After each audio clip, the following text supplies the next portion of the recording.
Roquette, c'est un des leaders mondiaux de la production d'ingrédients d'origine végétale.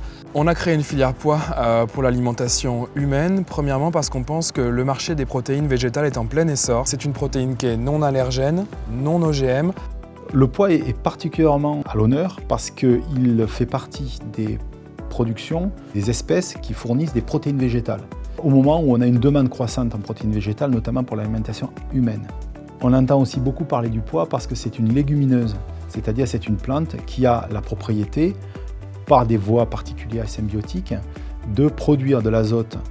J'ai décidé de mettre des légumineuses pour diminuer les charges en engrais. Le but, c'est d'augmenter les rendements, que ce soit du pois protéagineux tel qu'il est là, mais aussi de la culture qui va suivre, en l'occurrence du blé. Et en même temps, c'est une plante qui apporte des solutions dans la transition agroécologique des exploitations, en apportant les éléments nécessaires à éviter un apport d'engrais, de phytosanitaires, etc. Par exemple, on estime que lorsque on fait appel à la culture de pois, on réduit l'apport d'engrais minéral de, au minimum, 100 kg par hectare. L'aventure pois chez Roquette a commencé dans les années 2000 avec l'implantation d'un site de production sur l'usine de Vic-sur-Aisne. Cette filière pois fonctionne en relation étroite avec les producteurs, ces producteurs qui sont réorganisés avec des coopératives et des négociants qu'on appelle organismes stockeurs.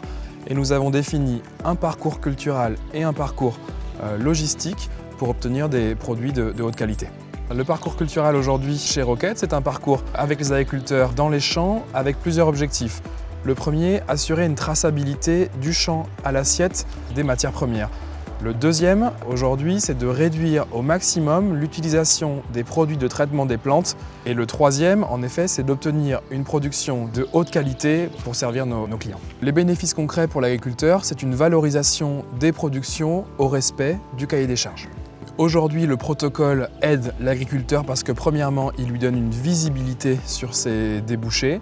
La deuxième chose, en effet, c'est que Roquette investit en termes de recherche pour garantir des solutions pour l'agriculteur en termes d'itinéraire de production et on travaille main dans la main avec les organismes stockeurs pour apporter des innovations pour le producteur.